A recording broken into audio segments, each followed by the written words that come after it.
안녕하십니까. 한반도 안보전략연구원 이사장 송봉선입니다. 오늘은 보위부 인민군도 배급 중단이라는 제목을 가지고 방송을 시작하겠습니다.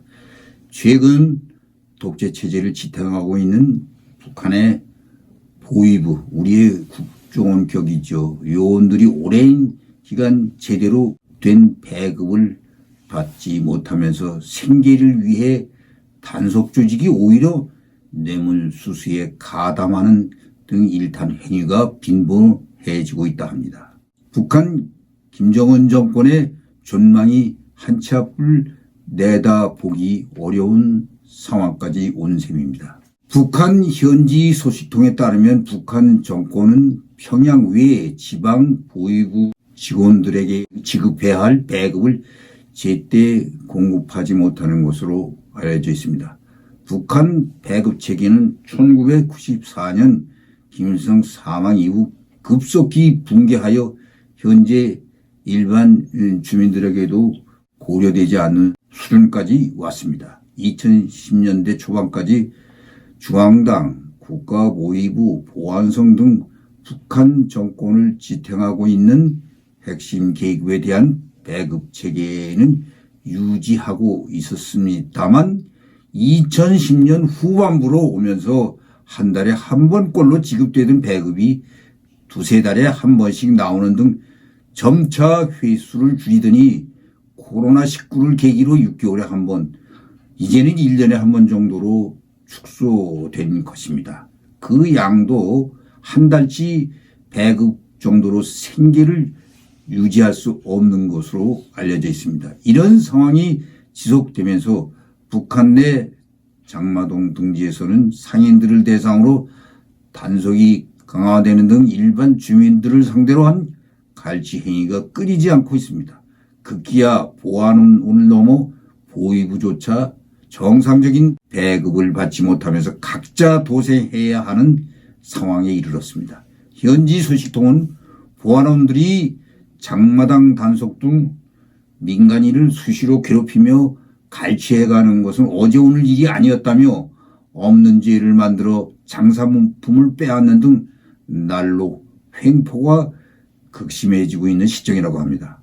그러면서 그나마 먹고 사는 게 괜찮았던 보위부 가족들도 이제는 모두 생계를 위해 장마당에 나와 장사를 하는 상황이라고 합니다. 특히 북한 내 한류 열풍이 불기 시작한 지 대략 20년이 넘으면서 체제 붕괴를 걱정한 김정은 정권의 통제가 더욱 심해지고 있는 것으로 확인되고 있습니다. 다만 한류 열풍의 촉매제인 한국 드라마나 영화 등이 과거처럼 민간인들의 손을 통하는 것이 아닌 보안원이나 보위부 요원들이 이를 유통하고 있다는 사실입니다.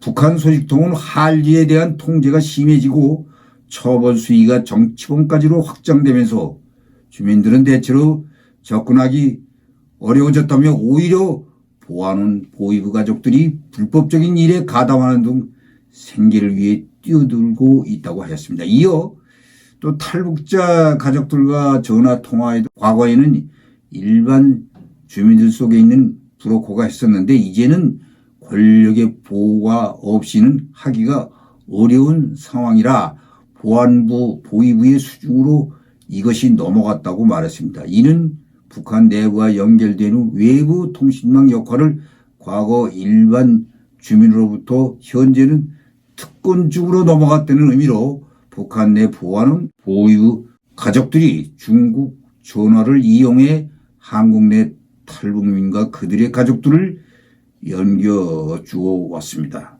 이들은 통화를 원하는 탈북민 가족들에게 국제 통화를 시켜주고 그에 대한 수수료를 받는 것으로 전했습니다. 이에 더해 한국에서 제북가족에 보내는 생활비가 도착할 경우 평균 40% 수수료를 떼는 등 적극적인 브로커 역할에 나서고 있는 상황으로 알려지고 있습니다. 이보다 더 적극적인 경우도 확인되고 있습니다.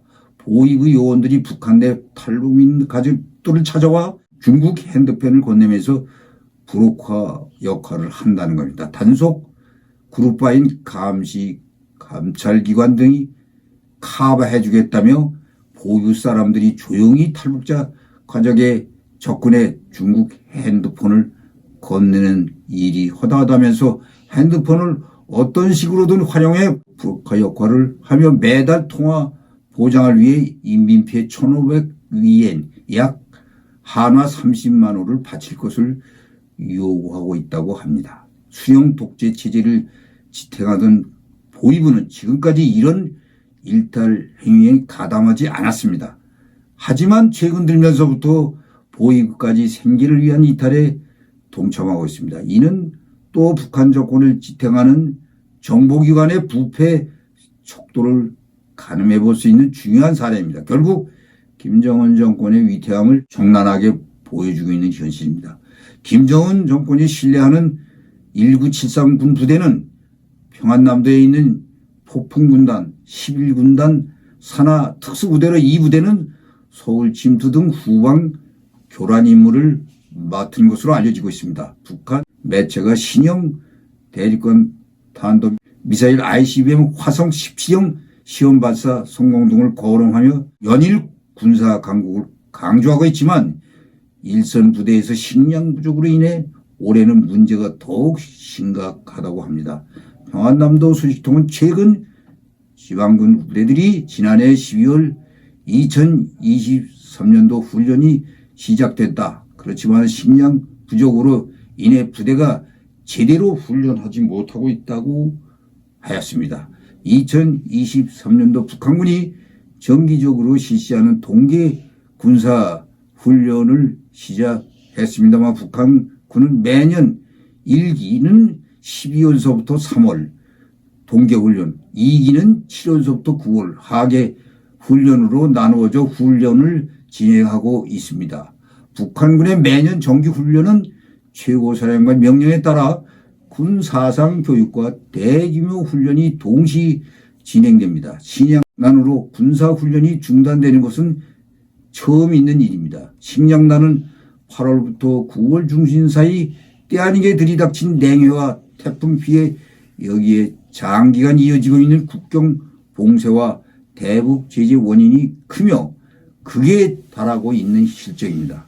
한국 국회 국방위원회 소속 국민의힘 신원식 의원실은 얼마 전 한국 국방부 산하 국제연구기관인 한국국방연구원으로부터 북한의 핵개발 비용을 추산한 자료를 공개했습니다. 자료에 따르면 북한은 6차례 핵실험 등 각종 핵 개발비로 최소한 11억 달러에서 최대 16억 달러를 지출했습니다. 이 금액을 북한의 주곡량으로 환산하면 쌀은 141만 톤에서 205만 톤, 옥수수는 282만 톤에서 410만 톤을 구입할 수 있는 돈으로 이는 쌀과 옥수수 모두 북한의 연간 생산량을 초과하는 엄청난 양이기도 합니다. 식량지향은 김씨 정권의 무모한 핵미사일 개발로